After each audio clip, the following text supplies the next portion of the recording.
Hey folks, and welcome back to another episode.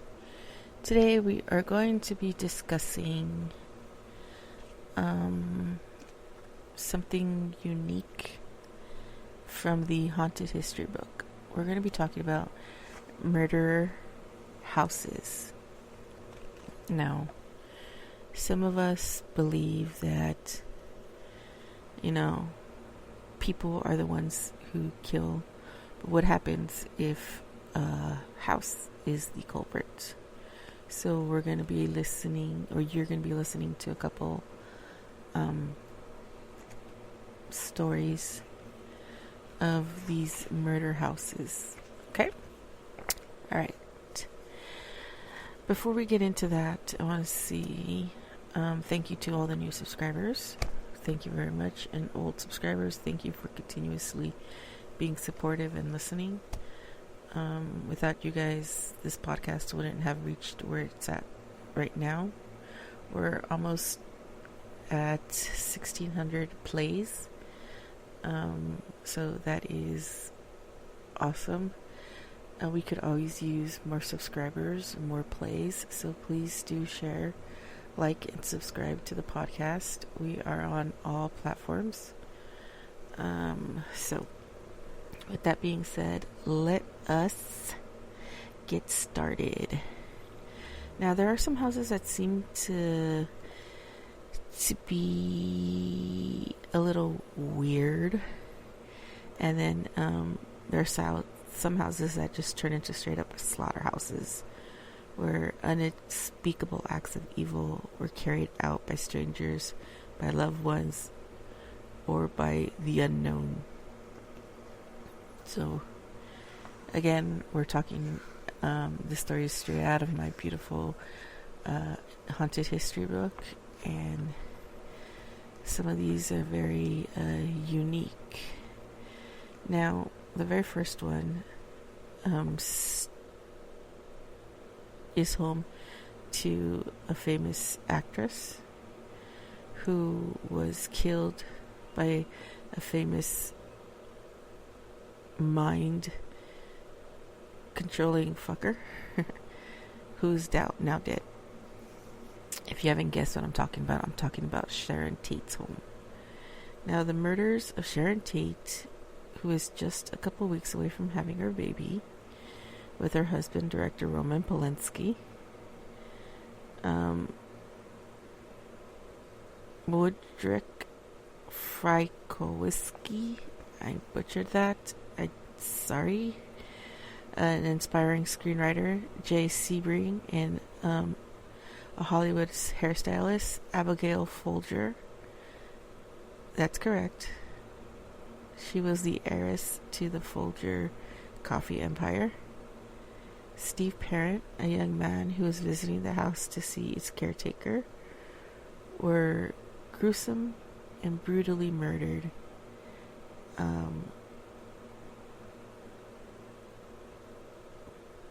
That their murders even freaked out the most seasoned homicide detectives.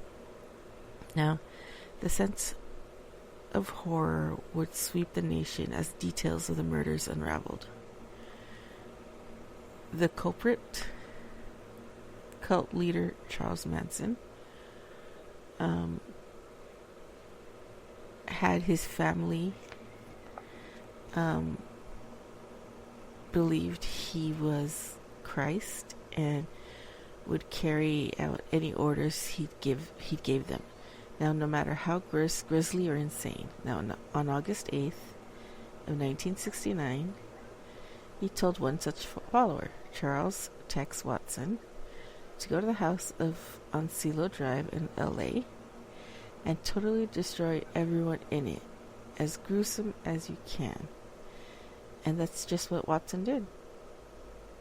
Fellow murderer Susan Atkins said she killed Tate because she wanted to do a crime that would shock the world, and that the world would have to stand up and take notice.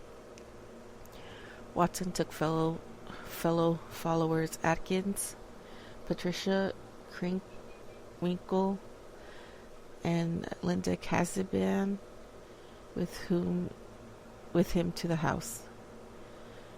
Manson told the women to do what Watson told them, and they did not disobey.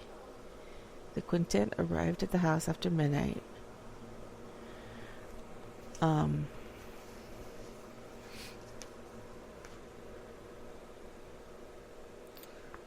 And entered.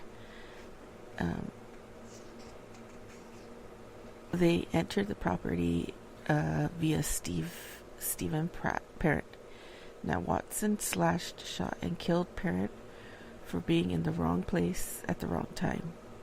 He sent Casaban to keep a lookout at the estate's gate, then went into the house with Atkins and Renko. Now, once inside, they made the four people staying at the house, Tate, Sebring, Folger, and Frywelski, gather in the living room. They tied Tate and Sebring together by the neck. Sebring protested how roughly they were treating Tate, and that for this he was shot to death. Folger and Frykowski tried to escape, but both were caught. Frykowski was beaten, shot, and stabbed, while Folger was stabbed to death. Frykowski's autopsy revealed 51 stab wounds. Folger's 28. Tate, who was pregnant, begged for the life of her baby, asking to be taken hostage so that she could have it. The deranged murderers would have none of it. However, she was stabbed 16 times. At some point, Casaban, after hearing their terrified, agonizing screams coming from the house, came to the group and tried to cut the murders short by telling that someone was coming. It didn't work. After everyone was dead, the word pig was smeared in the front door of the house in Tate's blood. Now, if you don't know, Benedict Canyon is a location in the Hollywood Hills where a lot of Hollywood's prime elite actors and actresses lived, and Sharon Tate's house in Benedict Canyon was destroyed in 1992.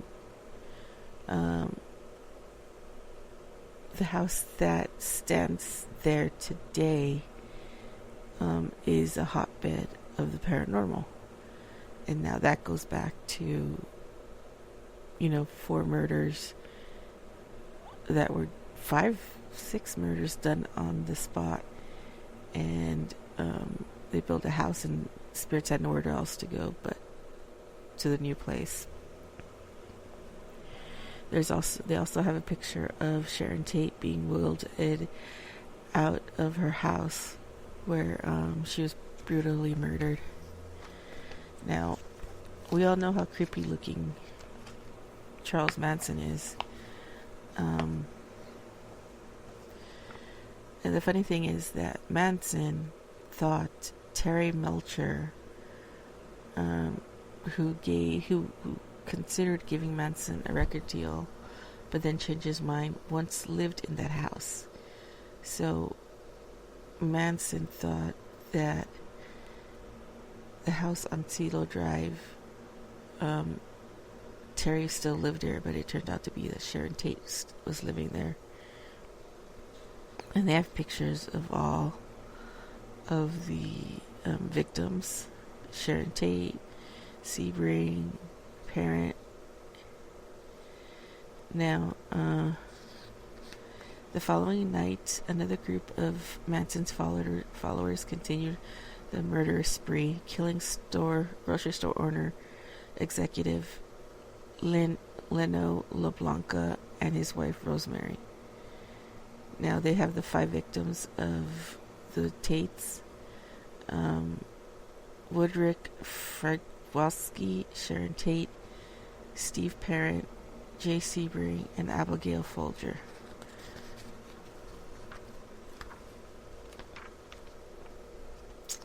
Manson and his deranged cult of followers were arrested in October. Now, Casabon exchanged her testimony for immunity, but Manson, Atkins, Watson, and Kernwinkle, I'm butchering all these, were all convicted and given death sentences. But in 1972, California banned the death penalty, and their sentences were all commuted to life in prison in lieu of death. See, for this, I would have made a special arrangement and freaking executed them just for what they did. But I am not the governor of California, and California needs to give the people back the power of adding electricity to chairs and putting water under the chair. Just saying. I have a twisted sense of humor, and there are a couple people that I want to strap to a chair and put it in a kiddie pool, fill it with water, run some electricity to the chair, and watch them go zzz. So yeah, I have a twisted sense of humor. Now, since those horrifying events committed by some of the most infamous killers in America, the Silo Drive house has been torn down, like I said earlier, and a new one put up. Now, the current owner, David Oman, swears that Tate and some of the victims were unable to move on from their tragic and grisly ends. Now, even before the house was completed, construction workers heard disembodied voices, footsteps, felt chilled air blowing down their necks. Now, once the house was completed, Oman began having his own paranormal experiences. He once woke up with a full-body apparition at the foot of his bed, gesturing toward the driveway. When he later saw a picture of Sebring, he recognized him as the man from the apparition. Objects move and fall over on their own. Once blood-red stains appeared at a woman's dress without an apparent cause. Oman has even heard Tate whisper to him, "I just want you to know we're here." That's sad that they killed her and she had a baby. So sad. Okay, next story. Next story was the Visalia Axe Murder House. Now, this is a notorious story, and no one knows who is the murderer, but the house is heavily active. I'm just going through the Haunted History book to see how many stories we have. We have quite a bit of stories under Murder House. Now, Visalia, Iowa was a sleepy town where everyone knew another and hardly anyone locked their doors at night. That used to be California. Everybody knew each other. People didn't lock their doors. Kids would stay out till the streetlights would turn on. And then Richard Ramirez happened. Now, if you don't know Richard Ramirez was known as a night stalker. And he would break into homes because the doors were unlocked, the windows were unlocked. He would break in and, brutally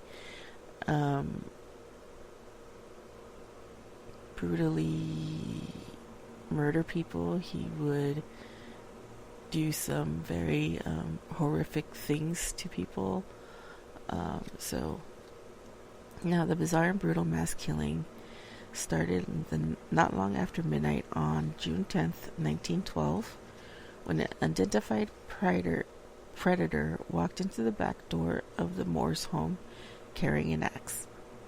The axe belonged to Joe Moore, and the killer likely found it in the yard. But the low light of an oil lamp, the deranged murderer crept past a room where two little girls, Lena and Ina Stillinger, were sleeping over as guests. He, the killer, is presumed to have been a male, softly climbed the stairs and went into the bedroom of Joe and his wife Sarah Moore. Hefting the axe over his head so high it scraped the ceiling, he brought it flat down on Joe's head. With any luck, Joe died instantly. The killer then struck Sarah, likely before she had even woken up. The killer went into the upstairs bedroom where the 4 more children, Herman, aged 11, Mary Catherine, aged 10, Boyd, aged 7, and Paul, who was just 5 years old, slept. He must have done this monstrous work quietly, as there were no signs of struggles. It seems as though he was able to kill each child without waking any of the others. Now, that is crazy. Because if you were to kill somebody who's sleeping next to you in your bed, you would wake up that person. This dude did it without waking anybody up. The murderer then went downstairs and delivered killing blows to the 2 little girls staying at the house. Though the killings were done, the murderer was not. He went back to each and every victim and brutalized their heads so ferociously with the axe that none of their faces were recognizable. He then covered their heads with sheets or clothing. He went around the house covering the mirrors, and he drew a bowl of water and washed his hands. He then vanished into the night, never being caught. Perhaps hopping a train, perhaps quietly returning to his home in town. Today, the Visalia Axe Murder House is known as the Heavenly Haunted. It's been restored to exactly how it was in 1912, and the people can tour the house and even stay overnight. Now, Martha Lynn, the current owner of the house, says that the guests report that they play with the children, they hear voices, and get pictures of anomalies. In 2014, one such guest suffered an inflicted stab wound to the chest while he was alone in one of the upstairs bedrooms. Shortly after midnight, the alleged time of the murders. Mists have been recorded on night vision cameras. Things move on their own. Disembodied screams ring out. With so much paranormal activity reported, so many, it's easy as to why this house is a world reputation of being haunted. Now, from Iowa, we're going to move on down to Lindsay Borden's house. Now, mind you, the Haunted History has all these books, pictures that make you want to go and see these places in real life. Now, statistics say that murders are most likely to take place in the home, committed by somebody you know. That certainly seems true in the case of Lizzie Borden, who was accused of hacking her father, Andrew, and stepmother, Abby, to death with an axe. The story of Lizzie Borden took an axe, gave her mother 40 whacks, while she'd seen what she had done, gave her father 41, is seemingly immortal. That's like the first time I've heard that rhyme. Lizzie Borden took an axe, gave her mother 40 whacks. When she'd seen what she'd done, she gave her father 41. That's the first time I hear that one. Everyone knows it. Not everyone, because I didn't know it. What is less commonly known is that Lizzie was tried but acquitted of the crime, even so that the townspeople at that time didn't think she was innocent. And ever since those murders, which took place in August of 1892, history has Lizzie down as a brutal murderer.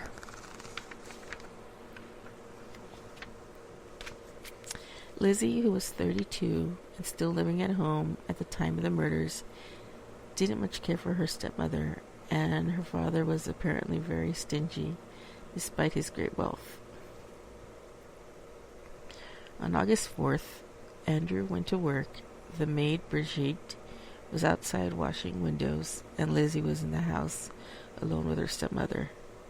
That is when she allegedly took a hatchet, not in fact an axe, and gave her mother 19 whacks, though not quite the 40 hits the rhyme proclaims. It was still a heinous and mutilating amount of violence that rendered Abby's face unrecognizable. Now, when Andrew returned, Lizzie then said that Abby was out visiting a sick neighbor. She tried to get Bridget to run an errand, but the maid went to her room in the attic instead. Andrew lay down on the couch for a rest, and then in 10 or so minutes that Bridget was upstairs, Andrew received 10 blows from the hatchet. Lizzie called for Bridget, claiming that she had been in the loft of the barn and then returned to find her father's body. It's not until a neighbor and a doctor arrived at Abby's body and discovered on the second floor.